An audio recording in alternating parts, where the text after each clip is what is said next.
thing to consider is just how much mystery solving is there. I mean, noir Right. in general and detective fiction as opposed to mystery fiction. And Right. Seth Ben Ezra's game, Dirty Secrets, did a really good job of this. Investigation scenes were never successful in terms of finding out clues that someone else had planted. Instead, after the investigation scene, your little diagram of who done it constrains a little, just a little. Yeah. So the possibilities of who might have done it change a bit. And that's it.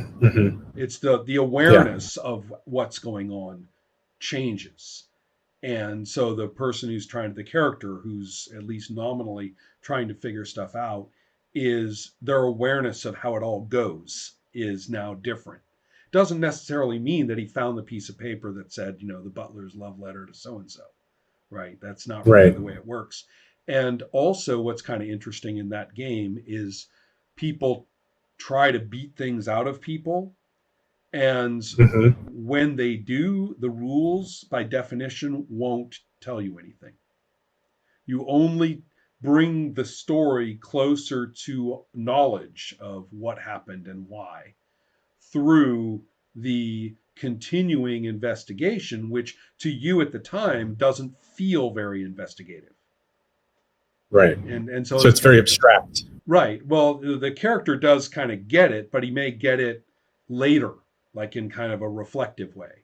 But it's not like, discovery of the clue and tick off the box for the character. Right. You put the time and the resources into the investigation scene, which means eventually it will pay off. Right. Even though you don't get the breadcrumb that leads you to the next scene or clue or whatever. And in fact, everybody might have told you just blatant lies the whole way through, because the interesting way in that game, the way things work, is the way things click together for you're narrowing down who it could have been, and the spacing of that device is such that you still, even when you have like two choices left, you might be pretty shocked at which one slots in.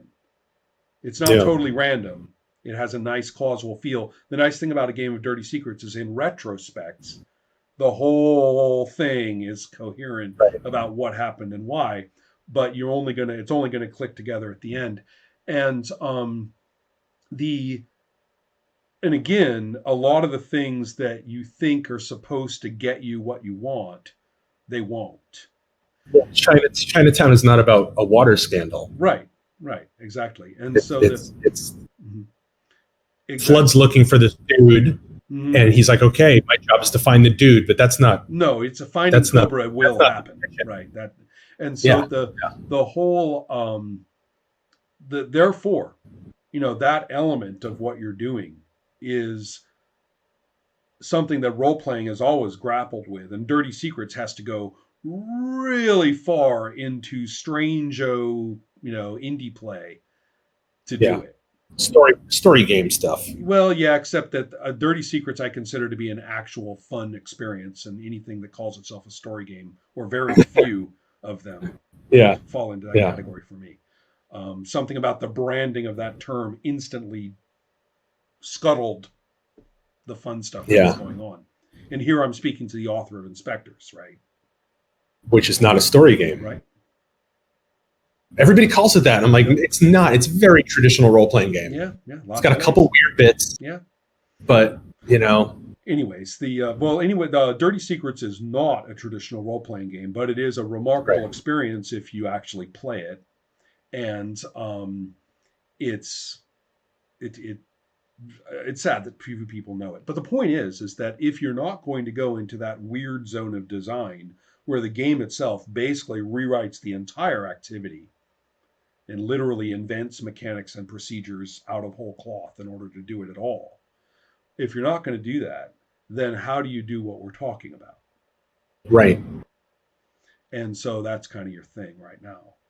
That's why it's taking so long, because it's like, okay, great. I mean, you don't want to do Fate. You don't want to do Apocalypse World. I don't want to do Fate, right? Yeah. I did a version of Night Waves, and I showed it to. I think I showed it to either Luke Crane or my friend Dave Turner, I showed it to somebody and they handed it back to me and went, "Oh, great, you rewrote GURPS. Yeah, Awesome." yeah. God fucking damn it, I know, I did. Mm-hmm. It's exactly, this is another way to do the thing that people have done for 30 years. Telling you. It's like, yeah. great. And then I scrapped it and started over. Mm-hmm. The key was the bonds. That's the thing I took from Dark Pages, right. Which I've never been able to get to work since 2004 when I first started on it. I tried to do it in this. I did a kind of a. It was the version of the game between Nightwaves and Dark Pages called Late Night Cable, and it was like basically it was True Detective Season 1. I was like, how do I do that in a role playing game and make it fun? And I was like, well, it's not about what it's about; it's how it's about it, which is the Roger Ebert quote that I'm fond of. So the idea of bonds, I was like, well, I need to keep bonds. I need to have the I'm going to get what I want and get out of this, but it's going to cost me everything, or I'm going to suffer to protect other people. Right. And those are the two extremes, right? It's really, Constantine. It's John Constantine. Oh, no, I get that absolutely. Well done. Also, yes. a noir detective. The early when well novels done are being is excellent in this regard. If you were to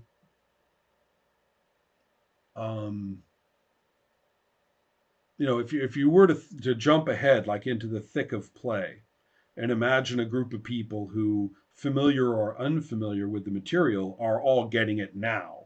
Now they're getting it. Right. What do you see happening to a character when they start versus a character when some things have changed?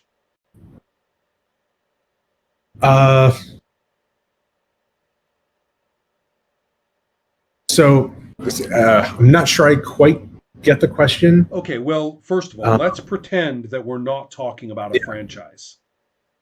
Right, of course. Well, which is a little tough because we're talking about Burke, which is a franchise, so it's hard to get our minds away from that. But let's go back to when he was not doing that, and and you're saying, okay, how does the character change from the beginning of the story to the end of the story? Oh, right. And there are some interesting things. Sometimes they don't. Sometimes they don't change. And yet, even two of the most immutable characters that he made, Max the Silent and Mole, there are stories where they change. Yeah, right. And it's dramatic. You're like, wait, it's dramatic, but almost unnoticeable. Right. You're like, you are the same person, and then you're like, but you're not. Right. And both of them, it's interesting. It's the same change they both go through. Yeah, I was going to say it's romantic for both of them. And one of the interesting things, and family. Yeah, exactly. I mean, they're the most orphaned people in the world, and now they're not. But they have kids. The interesting thing with Burke, which is, I think, fascinating, is if you just take the first novel, Flood. Yep. And you read that first chapter where he's referring to the homeless as human garbage, and he's, he reminisces about cases where his client committed suicide, and that's how he got this cool car, and stuff like that, right? Yeah. I mean, he's like, fuck you. I wake up in the morning and I'm not in prison, and that means I'm two ahead, right? Alive, not right, exactly. I'm done. Right, a good day. That's a great way to sum them up. Right. Well, and then in the end, he's discovered that he's way more human than he had thought. Yeah, a lot more. And that's why I think Flood is a successful novel. It's really a successful novel of its own. And it's not a Hollywood version of Discovering You're Human either. He's not a kitten petter, right? He's no, and he actually descended into like worse places, to do what he's done. But he is definitely not the image of himself. The way he confirmed himself to himself is very different now. So the notion that you have is that now whatever he does next, never mind the actual series, but at the end of that book, and you got that book alone, you're like, Burke is going to walk into those streets differently now. Yeah. You know. Yep. And so I think that's a big deal. Okay. Yeah. Yeah. Yeah. So going back to that, so how does that happen to the characters? It's, I mean, there's all the standard role playing game stuff. Making changes to your character sheet in various ways. I learned something. I increased the skill. I got an injury. Whatever. There's that superficial stuff. Right. But then it's got to be looking at. Again, I think it's going to go back to the bonds and finding out which ones are new, which ones persist, which ones have been damaged, and which ones have gotten stronger. Right. And that tells you who and what is important to your character. And then looking at yourself going, if that's going to be your central concept of fundamental change that interests us, basically. Yeah. And what's cool about it is that in a game like this, you're not looking at that metric as a thing you're strategizing. You're doing things in the moment, but it will have an effect on that metric. Right? Ideally. And if you want to strategize about it, right, great. I know. That means you view people as resources. Right. So right. That's also interesting. Yeah. Well, I just want to point out, I'm talking with some people right now that I'm consulting with who, in my opinion, have been focusing way too much on story arc and game framing and setting changes and stuff like that with their little metrics for like how that happens. But they forgot to make like whether you duck or whether you charge and grapple fun. Yeah. Right. They had forgotten about how you want to play in the moment. It doesn't have to be that fine grained. You can have roles that cover bigger spaces and times, right. But still the decision making has to be what you're dealing with facing right now. And the variables that you're working with have to matter to that outcome. Right there. And then if there's some other bounce off effect that like affects your darkness and your light or whatever, right? Or the health of the realm or whatever, it's more fun because you had to do your thing right then. And now we have the fallout, the consequence from it, right? It's rather than anyway.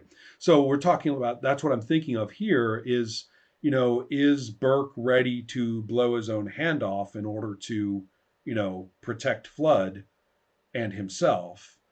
And you are not judging that in terms of where that will put him later, or maybe you're looking at it, but you're going, okay, I don't care where it takes me. This is important right now. Right. That kind of thing is what I'm more interested in these days. Sure. If you talk about the bonds, I'm going to say, okay, that's great. The bonds. Now, what are we doing in the moment, which, is going to put strains and additions and whatever on those bonds, whether I like it or not. Right. Right. Yeah, because sometimes it's not a choice. Right. Well, you don't. In fact, the best is when you don't experience it as a choice. Objectively, it's a choice, but you don't feel it that way. Right. You're like, I'm doing that. That's the only. It's for me. This is that's the only thing, right? And I think that's exactly what you're aiming at for the experience of this, to have that kind of, oh, wow, this isn't just an action movie feel.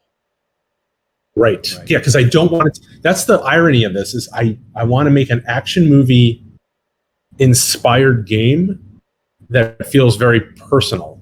Right. Well, again, I would say a good action. I want to make a good action movie game. For such a trashy film, it makes me want to go watch To Live and Die in L.A. again. Yeah. Yep. And it is a trashy film. I mean, there's nothing, Oh, it's super trashy. Exactly. Yeah. And so it's kind of interesting. I would say Fear City is even trashier. If you want to see an even trashier film, Fear City is like that's the one with Tom Berenger as the strip club talent agent. Oh no! Who's also a former boxer. There! You had me. you had me there. It's very much Burke's New York that they're in. You don't meet Burke, but you kind of meet. There's a couple characters who I'm like, that's not out of place from an Andrew Vachss book. We should watch those two movies again and like have a, like a confab. Right? Sure. We should do. I do that. Yeah. Yeah, that sounds fun. All right, I got to go. I think we're going to go watch a thing. Don't watch Fear City with the kids. No. Wait, is it or Fear or Fear? Fear. Fear. The New York's old nickname, Fear City. Yeah, it's Abel Ferrara or Abel. Abel Ferrara. Abel Ferrara. Yeah. And it's super. It's lurid. Oh, it's soft. It's like, wow, this is you had me. Don't say anything else. I'm on it. Yeah, I won't say anything else. I'll see we'll before we continue talk the conversation.